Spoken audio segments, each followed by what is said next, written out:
welcome to today's episode. We are back with some more on the spiritual side of things. Today we're going to be going extra woo-woo and we're going to be talking about shamanic practice and what a shaman is and how we are now in a place where we're going to start bringing these things into modern society. So when I left you last time, I had just had my mega spiritual experience off the back of a lifetime of spiritual development by accident. I'd been to Peru, I'd had my spooky experience up at the top of Mount Veronica, and I had come back down completely renewed and completely rewired and with a new framework and a new space to move into. So I'd completed that particular baddie at the end of that level and I'd unlocked some new characters and a new space to move into. So I was leveling up. And I came back to Wales and I still had my old life. I still was in the fashion industry, had all that going on. I had the salon, which was now becoming really epically stressful to deal with. I had the kids that were growing up. It was just such a strain. Financial stuff. Oh my God, financial blocks are the biggest thing for me. Still working on them. That's another episode. Loads of stuff going on. Really, really stressful, really difficult.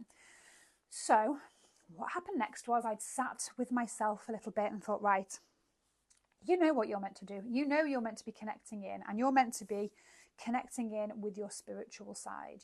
That's what the learning here is. That is what's been missing, and you've been ignoring this stuff.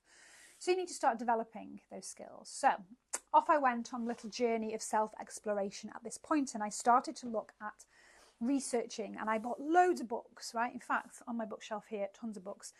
From like Divine Matrix, Power versus Force, Sapiens, traditional stuff around psychology, neuroscience, human behaviour, quantum physics, non-linear dynamics, all the different spiritual disciplines. I've got a massive book on Madame Blavatsky and her journeys into the occult, and it's a huge, massive thing.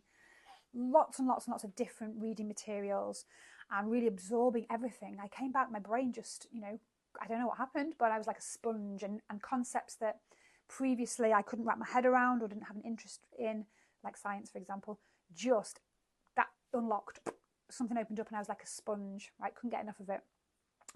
So around that time, obviously I was flipping between worlds, between spaces. I had this, what I'd built, the fashion and everything else in the salons, and I had this space that I knew I was meant to move into. And I was using that to do it. So we were having lots of editorial photo shoots, the shows. It was still around fashion, but I was changing the narrative to be more about diversity and inclusion and celebrating every body style, every body shape, every kind of music, every kind of fashion, every opinion, and I was trying to kind of go into that space.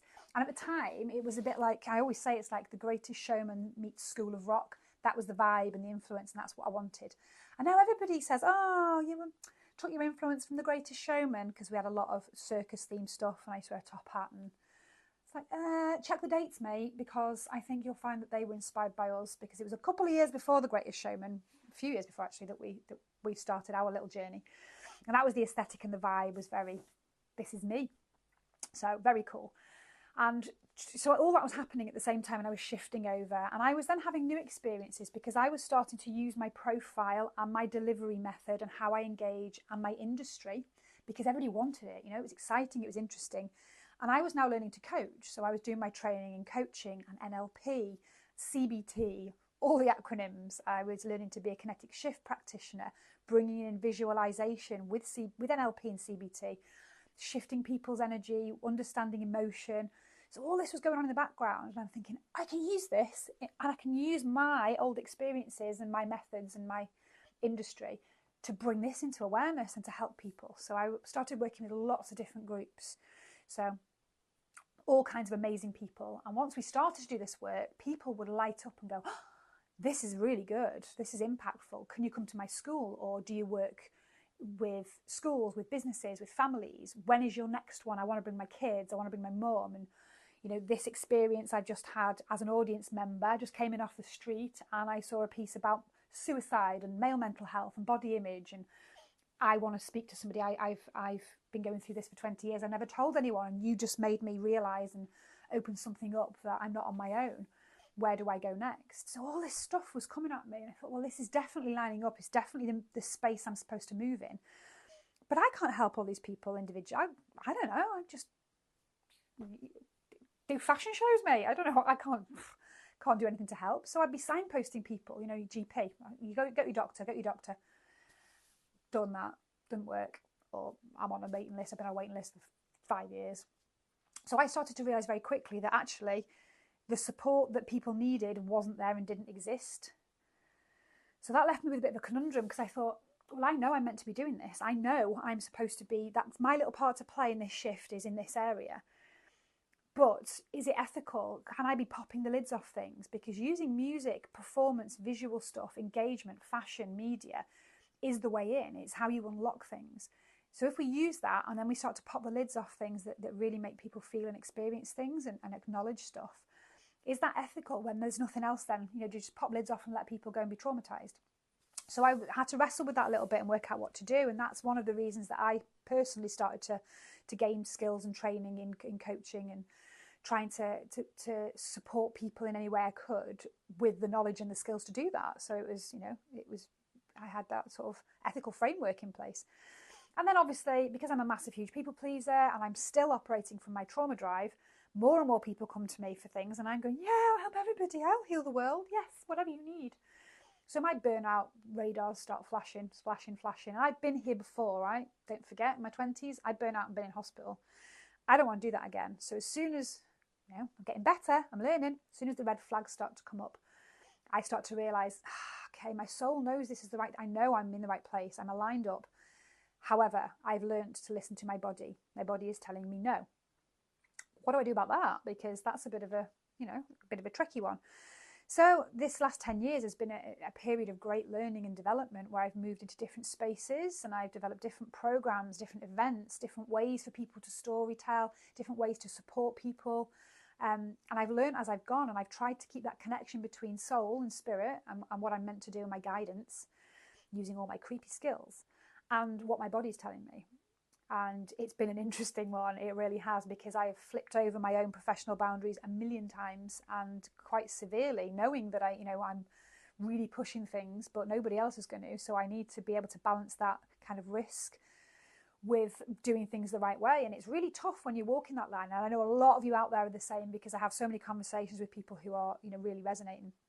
So, and the whole point of this is that it's brought me back again to soul, to spirituality, to lining up the right way, because then if you take the time and you make sure that you fill yourself up, that you practice self-care, that you pause, that you reflect, that you don't get so caught up in the trauma drive bit that feels like it's your soul and it's the right thing, that you don't see where you're kind of going off piste a little bit and where you're moving off the track. You can keep yourself centered and you can fall back into that. And that's where I'm at now. And I'm sure I've got loads of learning to go. And I'm sure I'll look back on this when I have the next end of level baddie and I'm ready to level up and I experience something that's challenging. I look back at this video and go, oh, you thought you knew it all, but you didn't. But I'm aware of that. I know that. I'm going to share the wisdom that I have now with you based on my experiences, because this is very current. So for me, it's about really bringing it back to total, authentic, soul-purposed direction, and not distracting, and not slipping back into trauma drive, and not putting the mask on and saying, well, I'll do that bit because that's what people want of me, and then in the background I'll work on this bit. Because that, it worked for a time, or I thought it was working for a time, but that's not right either, because that gets me into these situations where I'm just heading back into trauma drive and getting into sticky situations where I'm not quite aligned. So by sharing and by getting into this space where everything is completely lit up and soul aligned, and recognizing that not everyone is going to understand or resonate, and people might move into different spaces, and that's okay. New people might come in, that's okay as well. So this is why, this new phase of my life is appearing now, where I'm really doing the podcast and the Substack and the digital online learning platform, and I'm moving away from the fray and then the frontline stuff, and I'm providing a lot of digital content and doing the work, right? Doing the shadow work, doing the inner work, so that I can continually keep showing up as the current authentic version of myself and share that wisdom, because that is definitely my path. So the shaman, I went too close then. So the shaman, this is what we're going to be discussing, and that's what happened when I came back. It was, what's a shaman? 90s dance band. Somebody who lives in the jungle that has skulls that they rattle around, and I had no frame of reference whatsoever. So part of my research and development was in this. And I thought, right, this lights up completely. This is what is for me. And I learnt that indigenous tribes all over the world, right, are shamanic tribes. Right? So the language for me was completely not what I expected. So for me, when we were talking about religion last time and not really fitting in with anything, I learned that there is a specific way of life and specific behaviour that indigenous tribes all over the world adhere to. And there is no book, there is no doctrine. It can't possibly have been shared because there was no way for some of these tribes to connect in any way. Yet they all have the same patterns of existence. They all behave in the same ways. They're all deeply connected. And that for me was a download moment. It absolutely lit my soul up. I thought, this is truth. All my senses, clairsentience, claircognizance, I could feel it as truth for me. And that is what I've stood in ever since. So I started to learn more and more about the references to the plant kingdom, to animals, to plants, to the earth, to energy, to the cosmos, how everything's interconnected, and just basically having respect, respecting everything, respecting yourself, respecting the people, respecting the planet. And that seems to me like just good rules of life. Just basically don't be a dick. So I'm like, cool, I'll get down with the shamans. That feels like my kind of vibe. So I started to learn and develop, and I started to look at other cultures, and I started to look at the origins and, you know, where the first tribes would have been known to have come from.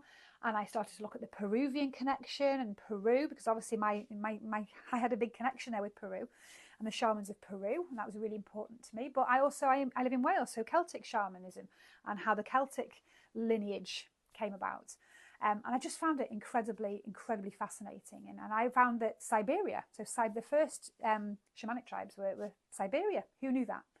And obviously you then have Native America, and you have all these amazing places and Aboriginal spaces in Australia. And you have these incredible people who live in such authentic, beautiful ways that, in my opinion, humans are meant to. And we've just deviated so much. Now, I'm not suggesting that we have to go back to these old ways, because we can't do that. We have to develop. Technology has to move forward. But we've moved forward at such a pace that we just can't adapt, and we haven't got the balance right. So if we can blend the old ways with the new ways, and we can have some kind of harmony, surely that is the best way for us to evolve. Because the way we're evolving now, you can see from people's brains and you can see from people's behaviours and how the world is going. We are not evolving in the right way, and we are going to implode. It's going to go wrong if we don't sort this shit out. So if we can shift that track and evolve in a slightly different, more harmonious way, based on the old ways and how they did it right, that's a winner for me, right? That makes so much sense. So I've spent a lot of time now. And I don't talk about this very often. So I know it looks like it's like, oh, she's getting down with the new fads. Like, mate, it's not. It's my whole life is based on this. So I've been learning with the School of Modern Soul Science for the last 4 years, based in Peru. Who knew that? I came across them in Cusco, which is where I stayed in Peru. Weird. It was a few years later. So I'm sort of deeply embedded there. I am connected to societies around shamanic practice that I'm a member of. I do lots of global work around shamanic practice. I've trained with an amazing lady in Australia who's taught me some incredible things, including the rites. So my rites of the Nusta Carpe and the Munai Ki. Just so many things that nobody would know about me. And it really lined up with my Reiki practice as well. And part of that led me to level up to master level and master teacher level, and expanded my energetic practice. And, you know, it all connects in together. It's all part of the same thing. So, yeah, I've had some brilliant experiences and some brilliant, incredible teachers along the way. And I still find more teachers, and I'm trying to learn as much as I can and pass on the bits that I know. But fundamentally, I truly believe that if we can get to grips with the medicine wheel concept, which I'm going to talk to you about, life will change for everybody, and the world will change. We need to just find the language that supports people to not think, that's just stupid and woo-woo. And it's not. It's real life, and it's really important. So that's my part to play, my path as the community shaman, the suburban shaman in the West over here, is to bridge that gap, is to find the right language, is to look at psychology and science and neuroscience and quantum physics and all of the cool stuff that resonate with people and the way they want to learn and speak here. Bring in the old ways, bring in the natural environment, bring in shamanic practice, and kind of combine them in a way that's easy to understand and easy to share. That is my path. That is 100% my path. You know, I've been working towards it forever since I was tiny, and I just kept a lot of it hidden because I wasn't sure where it fit, and I wasn't sure whether, you know, what kind of path I was on. Now I know, I'm just going to be sharing it fully, and it feels lovely to be able to do that authentically. And I'd like to be able to bring some of these practices into education, into health, into schools, you know. That would be incredible, wouldn't it, if that actually, you know, was a possibility in the future, that the mindset would shift enough to be able to embrace these things. And I think it's coming, because, you know, the culture is shifting around these things. Lots of science and lots of data around sound and vibration and frequency. You know, that wasn't heard of years ago. It was just all crazy stuff. So yeah, so that's kind of the place I'm at now. And I wrestled for a long time as well around the terminology and the word shaman, because it's such a sacred role, and it's such a sacred space to take up. And there's a lot of people who really will be pissy about that as well, who just, you absolutely cannot ever give yourself a title of a shaman. Oh my gosh, that's for specifically, there's a certain thing that you have to do, a certain path you have to follow, certain initiation, certain and it's really disrespectful, and it's cultural appropriation. And then I speak to the leaders that I know of and the people from different cultures and spaces that, like, dude, this wisdom's been lost. This is why the world's shit, because nobody listens to us, because this wisdom is not being passed on, especially in the West. So that's disparity there, that we're not allowed to do that, because that's wrong, that's not right. But then the wisdom doesn't get shared, and we need to share this wisdom. So shamanic practitioner is kind of sits comfortably with me, and it seems to be the best way to describe the work that I'm doing. But the philosophy is the same. You know, somebody who walks between worlds, somebody who can bridge the gaps, somebody who can go into the depths of the darkness, shine their light and pull out the wisdom for their community. That's literally what I do and what I've always done. So I'm just doing it in a slightly more well-rounded, whole and authentic way, rather than kind of like sneaky ninja in the background. So, and that's the whole concept. It is somebody who, if you go into certain spaces, you will have the medicine person who will use trance to go into a space where they connect spiritually, and they bring back the information that's needed to heal somebody. They work with plants, they'll work with animals, they'll work with very different correspondences and representations, and that is their role as a healer. Now, I'm not over here, although I do, my garden's incredible. I use a lot of plants, and yeah, I've got rocks everywhere, as you can see. I'm one of them. But that's not how I'm doing things in my practice. That's my personal practice. I work with a lot of these things. But really, for me, it's not about sitting and using my drum or my rattle and going into a trance and then doing some spooky stuff over somebody. It's about bringing the wisdom and the tools back from the depths of our psyche, and looking at Jungian psychology, soul retrieval. It's going into those dark spaces that are fragmented and that we've split in our minds and kept hidden. It's shining the light. It's bringing the understanding around how our brains and our bodies work. It's bringing some of the creative elements from shamanic practice, the elemental work, the connection with nature, the cycle of the wheel and the seasons. It's bringing all those things into a very Western framework and an easy way, and using digital media to get it out there. So, you know, that's my way. That's my practice. Is just slightly different to what somebody would expect. But I'm just really keen to do the authentic sharing and explaining exactly what it is and what I'm doing. So yeah, that's me. That is literally my authentic share. It's where it's all come from, and it's where it's got to now. So some really incredible bits of learning to come your way, and lots of tools, really, really important tools which balance the whole. So we use the medicine wheel framework, and the framework is around complete balance. And there's lots of ways in which I use that, and there's lots of information that I'm not going to go into.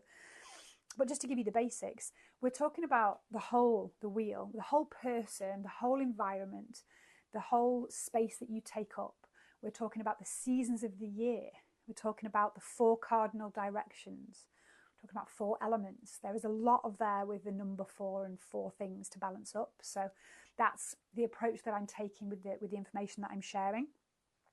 And to give you a real basic of how it works in my frame, and how it works for a lot of the learning that I've done over the years, and how I build it into my practice. Everything has a connection. It has a connection to something in the natural environment, and it has a connection to something in your own personal space. And if those things aren't met in balance and worked on and acknowledged and understood, then there'll be disharmony somewhere, and something eventually will show up in your body as a physical complaint because there's an imbalance somewhere. And if you're only focusing on one thing, so if you have meds, or you have some counselling, or you have talking therapies, or you're doing your self-help books, which we're all addicted to, and then you might be neglecting something where the real root cause is, yeah? Or if you're hammering the gym 24/7 and you're doing the physical stuff, you're on a strict diet and your body is your temple, but you're not acknowledging any of the emotional stuff, you still might be in pain. Your body might still do things to you that you're not expecting, right? So the whole holistic approach is what we're going for. And we look at, to give you an example, because I'm not going to go on for too much longer, this is just a podcast, there's a whole load of learning there. But in terms of sharing medicine wheel stuff, we're looking at, say, the direction of the east. So the east is where everything begins, right? The sun rises from the east. We're looking at the direction of the east, and the element there is air, and it's all around the mental plane and swift thinking, and it's our intellect and it's our thoughts. So I do a lot of the mental health stuff, including Mindset Mojo, in that space of the medicine wheel. And then if we move across, you end up in the south. And the south is all around your soul, and it's igniting your fire, and it's around fire, just that. So the south, fire, it's shedding skin, it's serpent medicine. If you look at animal medicine, it's shedding the skin from the old to the new. It's lighting up your soul purpose and metamorphosizing into something new and creating new space. And it's your energetic field and your energetic space. Then you move along to the west, and the west is water, and it's the emotional realm, and it's how we balance and we get into flow. It's our creative expression, and it's just a beautiful place to be. What I have to work on the most, because I'm a fire normally for me, and I need to have a bit of water in my life. And then we move along to the north, and the north is connected with the earth, and it's all around grounding. It's around your physical body. It's around staying connected to your ancestors, to your past, to your people, to your community, and to the environment. So all of those things together, bit of a whistle-stop tour, but there's we can move around those spaces, and we can get that balance and that harmony and pull all the pieces of ourselves back in. And it's a beautiful way to do it.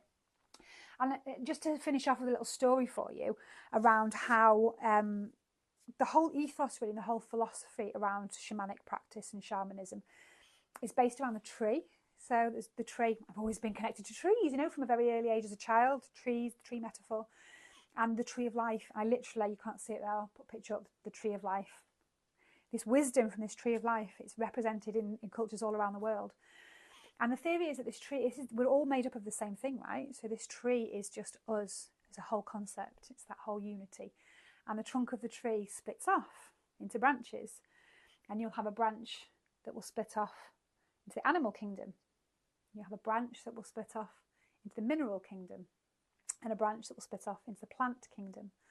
And the branches of these trees then grow as we evolve, and everybody has a different representation, but everybody is considered to be people. Everybody is considered to be worthy of individual respect. Everyone has a resonance. Everyone has a vibrational frequency. Everyone has a purpose. So you have the metaphors of the plant kingdom, the plant people, which we would never do that in the West. They're not people, are they? Just stuff that we chop down so that we can build more buildings. So, you can see how this is a more holistic way of living. And you can also see that how as the branches grow, you may have the animal kingdom. The animal kingdom then will split off into primates and amphibians and then humans. When we get through the animal kingdom up the branches, we'll have, from the primate section, we'll have the monkeys, and that's how it goes through the different spaces. And that's how the branches of the same roots, that same trunk, we're all made of that same stuff. We branch off into different places. And the legend goes that the people, tiny little branch that branched off and completely went skew-if, the humans that originated from the animal kingdom, started to dismantle and destroy the whole, started to behave in ways that really weren't conducive to survival, and started to just go really, really crazy with their approaches, and really negative and really destructive. And the animal and the mineral kingdom came together and said, we got to sort these out. We're going to sort this out. Sorry, the plant and the mineral and the rest of the animals came together. Said, right, they're going to have to go. Get rid of them. Get rid of them, because they are going to damage all of us. They need to be gone. So we were going to be wiped out. And the legend says that the big tree, space, says, no, they are not. They are not. They're not innately bad. They are from us. They are from the whole. They are just lost. And it's our job to help them find themselves. And we need to bring them medicine to help them reclaim and understand the parts of themselves that are lost. And that's how this practice evolved, that you have plant medicine, you have wisdom from the animals and power animals.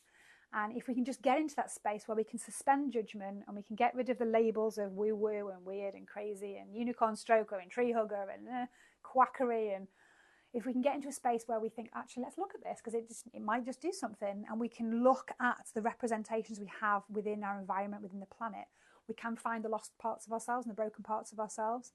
So plant medicine and plant wisdom is really powerful, and I'll talk about that in detail. Totem animals, power animals. You know, I'm highly connected to wolf. I haven't got the right top on today, but my nickname's Mama Wolf. And that was before I even sort of got into shamanic practice, before I realised why I resonated with wolf and the way wolves, their leadership style and their family style. And now I know why, because my power animal and my constant companion is wolf, and that's how I live my life now. And we do some beautiful journey work within shamanic practice. And you use drumming, you know, the crazy, weird rattles and drums. There's a scientific backing for that. 4 beats per second ignites theta brainwave, which is a dream state where you can alter your state of consciousness and access your higher stuff, the stuff that your soul needs you to know. And you can pull in those representations, and you can work with different allies, and you can work with your imagination and your visualization and what your soul gives you as representation, and what your connections to different spaces bring to you. And it's really powerful, and it's really beautiful and lovely, and it's life-changing. So I'm interested to do some more work around that, and supporting people through journey work, and looking at your power animal, and looking at what kind of plant medicine lights you up, and looking at, you know, the crazy rocks. I've got loads knocking about here. You know, all the weirdos that have, there's a good one. The weirdos that have like rocks in the house. They're just rocks, they're just like rock from the garden. Vibrational medicine, people, once you look into it a bit deeper around vibrations and how things really work, then it opens your mind to a lot of new things. And I'll leave you with the thought that you only know what you know, right? And as human beings, we think that we know everything. We believe we know everything. We don't know shit. Right? I'm going to put that out there. We know what science can explain and what science can measure, right? That's what we understand. A lot of people, their frame of reference is, well, that doesn't exist and that's not real because science hasn't told me it's a provable concept, right? Most people, I can't touch it, it's not tangible, therefore it's not real. So I would challenge you to think that differently and reframe that, and think about electricity, for example. You can't touch that. You know it's going to be there when you turn your light switch off. Where's that coming from? How does that work? You need to start thinking a little bit differently, thinking a little bit bigger. And I have a massive respect for the scientific community, massive respect. But I'm really interested in quantum physics, the field, where quantum theory, where we don't know shit yet. We don't know anything. We really don't. So we think we're all that and we got it all sorted. We don't. We need to suspend our judgment on things and conceptualize and move into spaces where we can explore as individuals and not just wait for someone to tell us that's truth. Okay, I can do that now. Find your own truth, right? And I think with spaces like with energy, which is a huge topic, and I'm going to try and drip feed little bits of relevant information, but with energy, electromagnetic energy, your own field, the planet's field, is massive stuff at play that we know nothing about and we can't measure yet. Scientists can theorize about, and we're pretty much, I say we like I'm a quantum physicist, but as a species, we're pretty much confident that actually we're going to be able to prove that in another 50 years, another 100 years. We just can't yet. We don't have the technology to, but we're pretty certain that that's what must be the case. You know, just think about that as a concept for a second. And if you think about 100 years ago, somebody saying, I'm telling you now because I've seen it, people are going to be able to talk to each other from across the world without any wires, and that's going to happen. They would be personality disorder, probable lobotomy, certainly sectioned, probably medicated, insane, crazy, lunatic, eccentric. Food for thought, hey? How about the clairvoyance coming into play, and how about knowing that that's right, and I'm now going to perform experiments and I'm going to bring this into the physical and I'm going to make this happen, and oh look, here's a new invention, and now we have a telephone. And then a few years later, look, now we have a cordless telephone. And now look, I have conceptualized and used my visualization and my guidance to understand that this may be possible.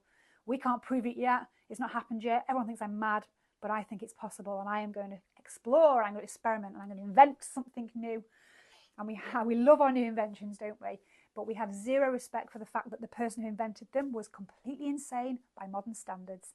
They could conceptualize of something that wasn't provable and didn't exist in the here and now. So if we could all just reframe that a little bit and get into a space where we believe that anything is possible for us, and we are kind of the masters of our own destiny, and we are the alchemists of our own life, We don't need to be told what to do. We don't need to wait for somebody else to tell us that that's acceptable.